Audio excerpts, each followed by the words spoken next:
बिस्मिल्लाहिर्रहमानिर्रहीम। अस्सलाम वालेकुम स्टूडेंट, उम्मीद है सब खैरियत से होंगे। अच्छा बेटा, आज हम ना चैप्टर नंबर 21 का टॉपिक करने जा रहे हैं, हाफ लाइफ।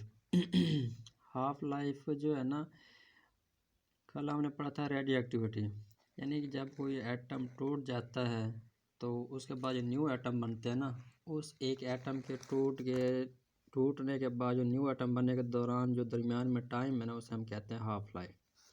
इसकी डेफिनेशन है the time during which half of the radio active nuclear decay, यानी वो टाइम जिसमें आधी न्यूक्लियर रेडियो एक्टिव न्यूक्लियर जो ना डिके हो जाए, टूट जाए। हाफ लाइफ को डिनोट करते हैं T1/2, नीचे लिख देते हैं, ये इसका वो है नोटेशन। इसका एक फार्मूला 0.693/लैम्डा, लैम्डा आएगा ये रेडियो एक्टिव डिके कांस्टेंट, आगे हम इसको ड्राइव करते हैं, ठीक है ना। ये फार्मूला इसको सिर्फ याद रखना है।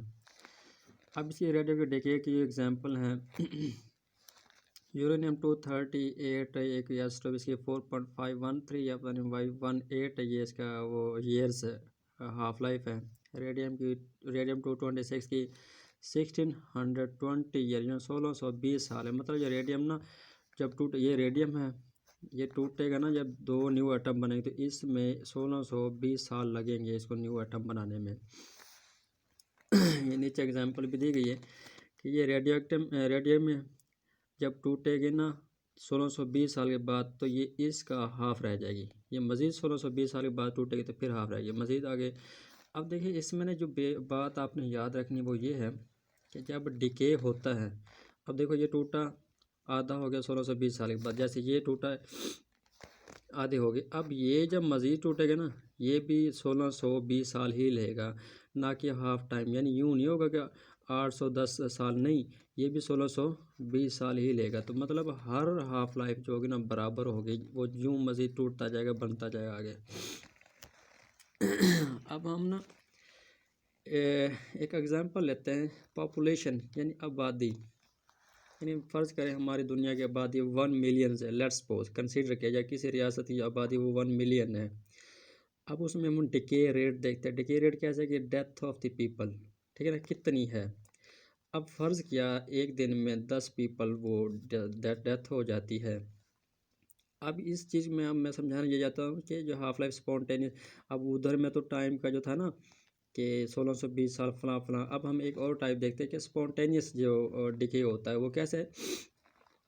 फर्स्ट कि हमारे पास जो लोग थे टोटल 1 मिलियन था, दिन में 10 लोग मर जाते। अब हमें ये नहीं पता होता कौन कौन से मरेंगे, और ये भी नहीं पता होता कि वाकई 10 मरेंगे, क्योंकि एक नेचुरल प्रोसेस ये डेथ वाला जो है ना, इसको हम कहते हैं ये स्पॉन्टेनियस डिके, यानी कि जो कम होती है ना तादाद, कौन सी होती है, स्पॉन्टेनियस डिके हम इसको कहते हैं, ठीक है।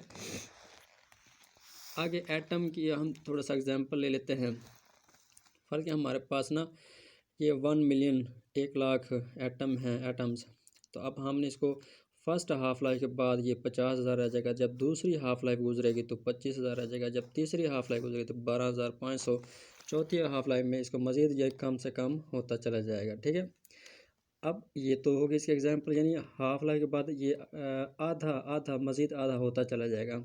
अब इसका एंड नहीं होता, हाफ लाइफ की तादाद एंड नहीं होती। बुक में ग्राफ भी बनाया गया, वो एग्जांपल दी गई है, तो उसमें ना हाफ ये आधा नहीं रहता, बल्कि इनफाइनाइट टाइम की ज़रूरत होती है इसको मुकम्मल डिके होने के लिए। रुकता नहीं है, प्रोसेस चलता रहता है, मज़ीद डिके होता होते चलता रहता है। कोई भी हम चीज़ लेना, उसका डिके रेट और मुकम्मल डिके होने के लिए इनफाइनाइट टाइम की ज़रूरत होती है। अब रेडियो एक्टिविटी के कुछ लॉ हैं। पहला लॉ यह कि कंप्लीट जो कोई भी एटम है कैन नॉट डिके, मुकम्मल तौर पे कोई भी एटम डिके नहीं होता, पहला लॉ हो गया। दूसरा, इनफाइनाइट टाइम की ज़रूरत होती है डिके होने के लिए, चलता रहता है, प्रोसेस चलता रहता है।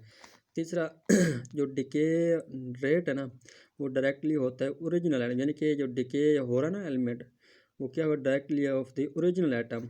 या डिकेइंग यानी कि जो डिके होकर बचता है मवाद, यानी यूँ एटम है ये डिके हुआ, ये जो बच्चा हुआ हम डेल एन से रिप्रेजेंट, ये डायरेक्टली होगा इसके एन के है ओरिजिनल जो था।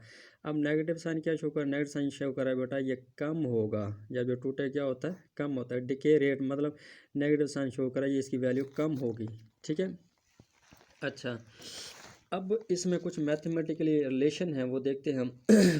वो ये है बेटा कि अब ये डिके रेट डायरेक्टली है टाइम के भी, क्योंकि टाइम जितना मटेरियल जितना मवाद ज़्यादा होगा उतना टाइम ज़्यादा लेगी डिके होने में। अब देखिए इधर हम इस एग्जांपल में, ये तो 1 लाख था, अगर 10 लाख होगा तो उसका क्या होगा, 5 लाख बचेगा, फिर उसका आप यानी कि तादाद बढ़ाओगे ना, टाइम ज़्यादा लगेगा डिके होने के लिए, ठीक है। अच्छा, तो अब इसमें क्या है कि डिके रेट जो डायरेक्टली है टाइम के, अब डिके रेट डायरेक्टली है ओरिजिनल अमाउंट की, जितनी ओरिजिनल अमाउंट ज़्यादा होगी उतने डिके जो कम होती जाएगी वो भी ज़्यादा से ज़्यादा। अब जैसे मैंने इधर फिर एग्जांपल बता रहा हूँ कि ये 1 लाख है, अगर 10 लाख कर दो बाकी कितना बचेगा। अब देखो 1 लाख को हमने हाफ़ किया 50,000, जब 10 लाख को हाफ़ करेंगे तो 50 लाख बचेगा, ठीक है। तो मतलब जितनी ओरिजिनल अमाउंट ज़्यादा होगी उतने डिके रेट भी ज़्यादा होगा, ठीक है ना। नेगेटिव साइन मैंने अभी बताया कि वैल्यू कम करने को शो कर रहा है, तो आप इन दोनों को कंबाइन लिखें ना, डिके रेट डायरेक्टली आ जाएगा -n del t। डायरेक्टली ख़त्म करें तो लैम्डा आ जाता है, ये बेटा डिके कांस्टेंट है जो अभी हमने फार्मूले में पढ़ा था। अब मैंने इसकी वैल्यू फाइंड करनी है, पहले n इधर जाके डिवाइड करूँ, डेल n ओवर क्या आ जाएगा n। अब जो डेल टी इसके बटे में, डेल n ओवर n बटे में क्या आ जाएगा डेल टी। इस इक्वेशन में ना फिल वक्त आप नेगेटिव को इग्नोर कर दें, तो बेटा ये देखें डेल n ओवर n बटे में क्या आ गया, ये डिके रेट पर टाइम या पर सेकंड बराबर होता है डिके कांस्टेंट के। अगर आ जाए डिफाइन डिके कांस्टेंट तो आपने कहना डिके रेट पर सॉरी डिके रेशो पर सेकंड या डिके एनी एलिमेंट पर second is equal to decay constant के बराबर होता है। अब डिके कांस्टेंट का हम यूनिट देखते हैं, बेटा ये सेम क्वांटिटी दर में रिलेशन है, इसका यूनिट कोई नहीं होगा, बट मैं टी का यूनिट क्या होता है सेकंड, जब सेकंड ऊपर जाएगा तो क्या आ जाएगा सेकंड इनवर्स आ जाता है, ठीक है। डिके कांस्टेंट यूनिट क्या आ जाएगा बेटा सेकंड इनवर्स। चले इसमें अब एक और बात बता दूं, फर्स्ट में हम पढ़ के आते हैं फ्रिक्वेंसी, एंगुलर फ्रिक्वेंसी की जो डायमेंशन थे टी इनवर्स थी। आज हमें डिके कांस्टेंट लैम्डा जो है इसकी भी मिल गई, यानी तीनों के डायमेंशन से में टी इनवर्स, सेकंड की डायमेंशन क्या होती है टी होता है ना, टी इनवर्स आ जाता है। अब इसके कुछ एवोल्यूशंस हैं कि हम ना 1 ग्राम कोई भी चीज़ लेते हैं उसका डिके देखते हैं किस तरह होता है। अब 1 ग्राम में हाफ लाइफ जब गुजरे ना आधी, यानी अनडिके आधी के जो ओरिजिनल का 1/2 रह जाएगा, जब हम क्या करेंगे बेटा एक हाफ लाइफ गुजारेंगे, फर्स्ट हाफ लाइफ बाद कितना जाएगा ओरिजिनल का 1 था ना उसमें से आधे माइनस कर देंगे, ये बच जाएगा, ये फर्स्ट हाफ लाइफ। दूसरी हाफ लाइफ में ओरिजिनल का 4 गुना कम हो जाएगा, तो फिर ओरिजिनल में से हम सेकंड हाफ में ना 1/4 माइनस कर देंगे। थर्ड हाफ लाइफ में ओरिजिनल में से 1/8 माइनस करने से 1/8 बच जाता है। देखिए पहली हाफ लाइफ में 1/2, दूसरी में 1/4, तीसरी में 1/8, यानी इस तरह प्रोसेस ये चलता जाता है।